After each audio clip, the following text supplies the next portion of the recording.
This show is produced by the Hartman Media Company. For more information and links to all our great podcasts, visit hartmanmedia.com. Welcome to The Commercial Investing Show, where we analyze, explain, and exploit the opportunities presented in today's commercial property marketplace. If you're interested in apartments, mobile home parks, self-storage facilities, and other income property, you've come to the right place. We'll explore what's hot and what's not in markets nationwide in the relentless pursuit of return on investment. Here's your host, Jason Hartman. I'd like to welcome back one of our clients for a second interview. This is a young millennial investor who is doing a great job, and she was on just a while ago, and now she's coming back to talk a little bit about case study stuff, but also just sort of discuss some issues, ask some questions, and some good things, and that is Lisa Tomita. Welcome back, Lisa. How are you? Good, thank you. Thank you for having me again. It's great to have you. And, you know, your parents have been clients of ours for quite a while, and maybe some other family members too, right? Who is working with us besides you? Brought in my cousin's wife and then a family friend, my aunt and my uncle as well. Oh, well, thank you for all the business. That's fantastic. How many properties, do you know how many the Tomita family has through our network? Maybe around 20. Yeah, great. Good stuff. And you've got 4. And so you are just diving into investing at a young age. I love to see that. That's what I did, and it worked for me. Let's start off with the quote for the day, because I think this will bring us into a discussion that you want to have. And that is what I always say: invest in places that make sense so you can afford to live in places that don't make sense. So invest in places that make sense so you can afford to live in places that don't make sense. And of course, what I mean by that is buy properties in good, solid, linear cash flow markets. And then you'll be able to afford to live in a property that doesn't make any sense, living in the lap of luxury for yourself, for your own personal enjoyment. And that's definitely one of the strategies we want to continue to share here on the podcast. And Lisa, you had some thoughts about the Pro Forma and the properties that do make sense. So fire away. The Pro Forma actually it has so much information on it. I think a lot of people would find that overwhelming, especially if they're just getting started. So I wanted you to go over 3 to 5 features that you look for in a Pro Forma and why. That is a great question. Great question. So first off, let me say this. This is somewhat market sensitive. For example, one metric on the Pro Forma that I really like, but I don't think anybody needs to use it too much right now in the market we're in. However, if we get into another, a lot of you might think this is a crazy market already, but another market where lending becomes really liberal and really imprudent. And of course, as investors, hey, we can take advantage of that and use it to our benefit, but we also want to be cautious with leverage, right? Leverage is a very powerful tool, but you got to be a little careful with it. That metric that is market sensitive and not super critical right now is the debt coverage ratio, Now, the debt coverage ratio, Lisa, could also be called the how likely is it that I'll get into trouble with this property ratio. Okay? That's another name for the debt coverage ratio. And basically what it says is the debt compared to the income. How likely are you to be able to cover the debt based on the income the property produces and the expenses the property has against that income? Okay? And remember, debt service, or the mortgage on the property, the loan, that is a different metric than the normal property expenses that go into the calculation of what's called NOI, or net operating income, also a metric mentioned on the Pro Forma. Basically, when that debt coverage ratio is not favorable, you want to realize that you're in probably a very liberal lending environment, or you're paying a high premium to borrow, or something could be amiss. But right now, we don't need to worry about that one too terribly much, okay, because we're not in that type of a market now. So what metrics do I like right now? Well, my favorite metric is the total return on investment. And so anybody listening can go to jasonhartman.com/properties. or just jasonhartman.com and click on the properties page. And they can look at these pro formas in detail. And they're a one-page pro forma. We standardize everything. But looking at that total return on investment really tells you overall how the investment is projected to be based on the pro forma projections, okay? So the one I'm looking at right now, for example, says 30%. And that includes everything except what I talk about is inflation-induced debt destruction. It includes appreciation, principal paydown, cash flow, the whole ball of wax. So that is an overall thing, and it's good to look at. But what if there is no appreciation? Or what if there is depreciation, right? Obviously, that would negatively affect that return, but it also might negatively affect your ability to hold the property in tough times. So the next metric, which, by the way, on the sheet happens to be right above that one, that I also like to look at carefully is cash-on-cash return, otherwise known as COC, cash-on-cash return, okay? And what that says is that regardless of what happens with the value of the property, how will it perform based simply on the income to expense ratio? And so, for example, in a market where values are declining, if you have a good enough cash-on-cash return, as long as you maintain that income and expense ratio, you're going to be okay, and you're still going to get a decent return on your investment. And interestingly, in a declining market, if it's a deflationary type of market, a lot of times your maintenance costs will actually decline because all those contractors are looking for more work, and all those materials suppliers of materials for your property are putting everything on sale because things aren't moving and the economy is not booming, okay? And also the income may well go up because no one is very much enticed in a down market to move from being a renter to buying a house. They're just not motivated because they think, well, hey, you know, the houses are declining in value. I'm not going to buy right now. That would be a bad decision.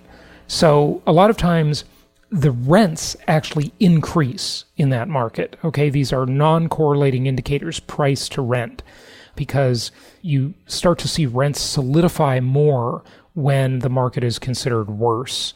But when the market's considered good and everybody's trying to buy a house, they move out of the renter pool when it's easy to qualify for loans and they're very motivated to buy their own house. Then you see a decline in the renter population, an increase in the homeowner population, and that means downward pressure on rents, whereas when you have the opposite market, it means upward pressure on rents. What do you think, by the way, as an investor? I mean, you've got 4 properties now. What do you like to look at, Lisa? I keep it a much more simple. I just look at a lot more simply. I look at the mortgage, if I can afford the mortgage, if I'll be okay almost no matter what with that mortgage. And then I look at the rent and subtract it. And that's how I picked the 4 that I have. Right. So you're basically looking at cash flow. Right. Okay. So that feeds into cash-on-cash return. Cash-on-cash return just expresses that same exact thing as a percentage. So it's really the same metric in essence, okay? And what I probably should have mentioned even starting is that the first thing that you should look at is the assumptions, okay?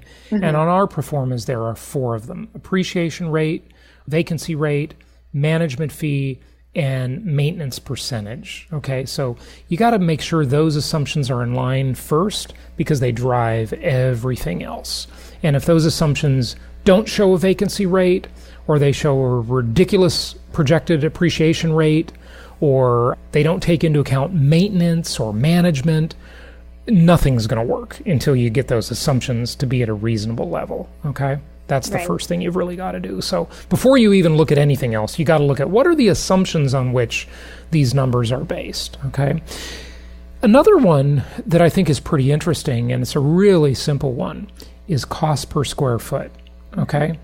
That shows you if you are getting a property that is a good value, because if you are buying at or near the cost of construction, the likelihood of you getting hurt on that property is pretty darn low, okay? If they can't rebuild that property for somewhere near what you're paying per square foot, and this varies by area, obviously, and we've done shows about this. I did a big show where I looked at the Building Industry Association statistics of the cost to build a home in all of these different markets across the country. So if you want to find that one, just go to jasonhartman.com. Use our search engine on the website. It's a really handy tool. We don't necessarily think, if you're new to the show, that you have time to go back and listen to 1,200 episodes. So use the search engine to find exactly what you're looking for. And that's right at jasonhartman.com.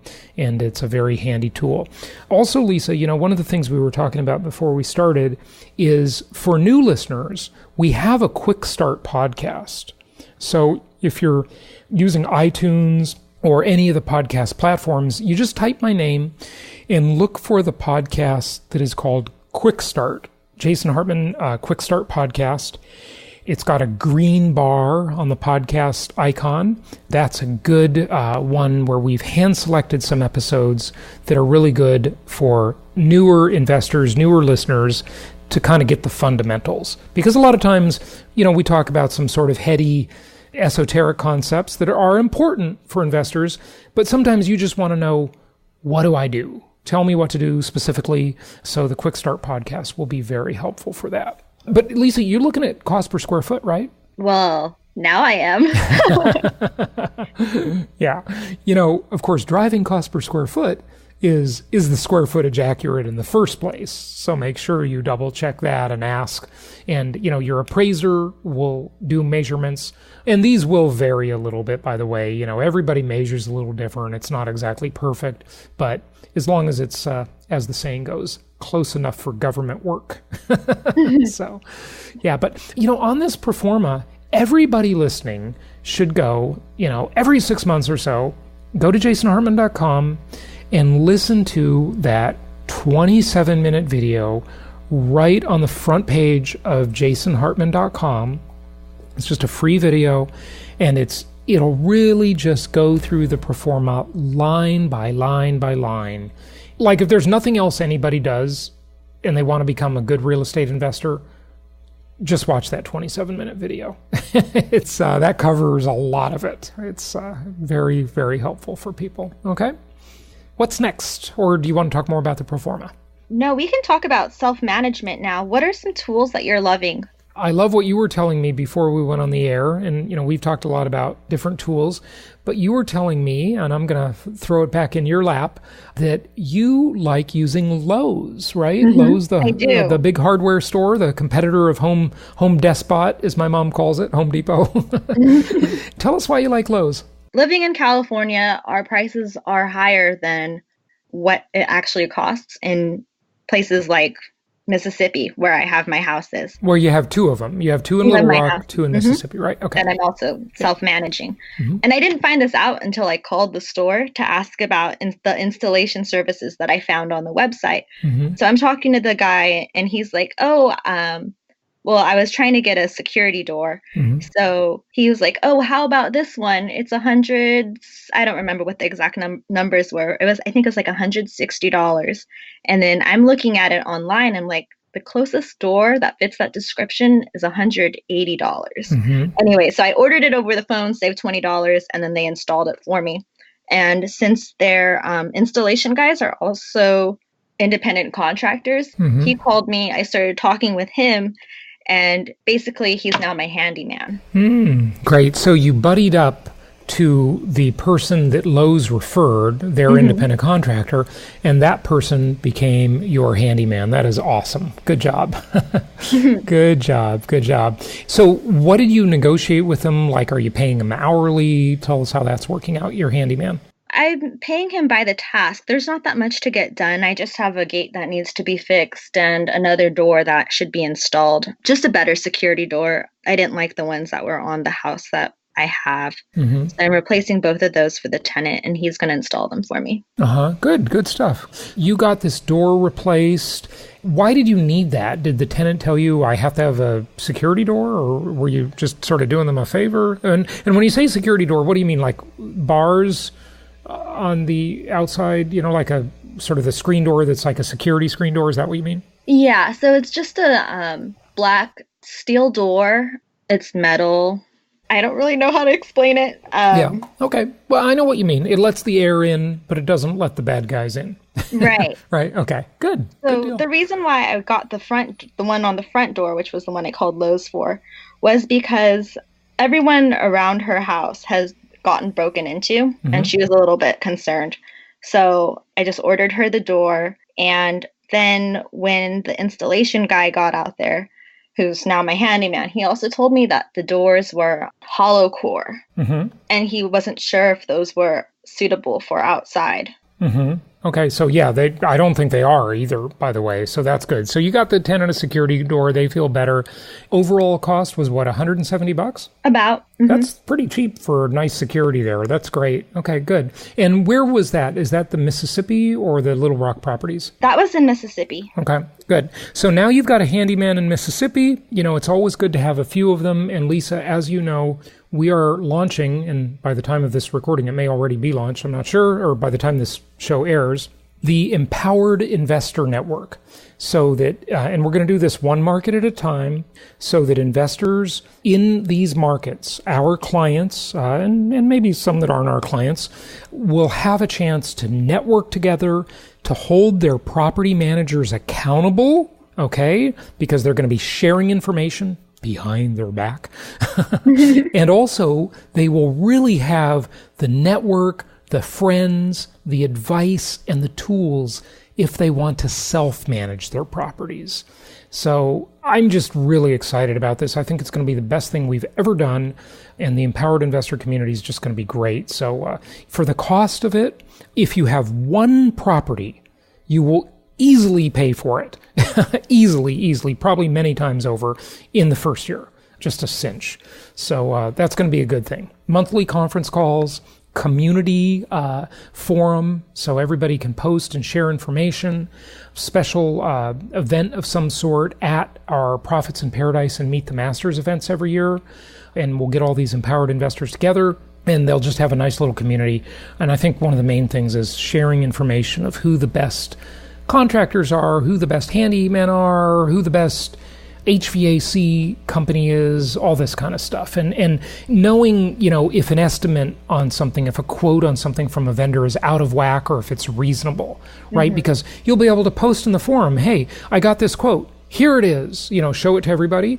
Is this reasonable or unreasonable, what they're quoting me for what they're doing? So I'm just super excited about this. This is going to be a great, great service. I'm excited for it as well. Yeah, thanks. I think you'll really like it. Okay, what else do we want to go over? And then let's wrap it up. Lastly, I wanted to talk about financial independence. Yes, Financial Freedom Month, actually, right? We got a whole month that we have officially dubbed Financial Freedom Month. And Lisa, it's July. That's when we have, you know, the 4th of July. So for the non-Americans, you know, that's just our theme here. We're connecting it with Independence Day. And we want everybody to be financially independent. So good stuff. Tell us a little bit more about this. So do you want to talk about how the idea came about? Yeah, I liked it. You know, everybody's got these funky little holidays, and you actually submitted one for us, right? I did. Thank you. Tell us more. So for Financial Freedom Month, what we want people to do is go on social media and talk about what financial independence means to them.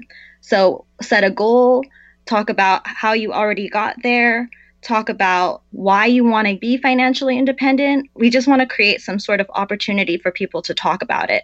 We think it'll help people accomplish their dreams better. Yeah, good stuff. When you have something where you kind of memorialize it and you say, look, July is Financial Freedom Month, then it becomes more real. You know, we all pay more attention to it, right?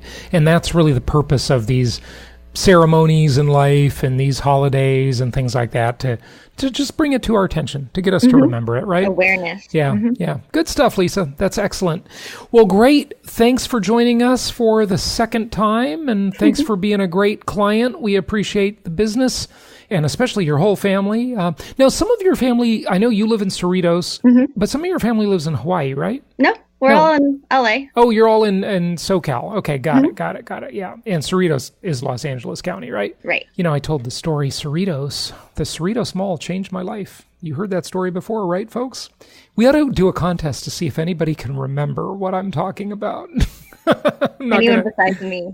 Well, yeah. You remember, right? Because I went to Walden Books when they had bookstores back in the day. Yeah, good stuff. All right, Lisa, thanks for joining us, and happy investing to you and everybody listening. Thank you for having me.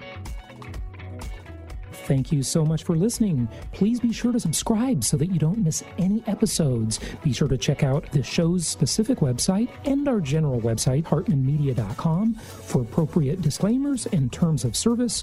Remember that guest opinions are their own, and if you require specific legal or tax advice or advice in any other specialized area, please consult an appropriate professional.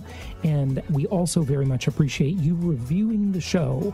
Please go to iTunes or Stitcher Radio or whatever platform you're using and write a review for the show. We would very much appreciate that. And be sure to make it official and subscribe so you do not miss any episodes. We look forward to seeing you on the next episode.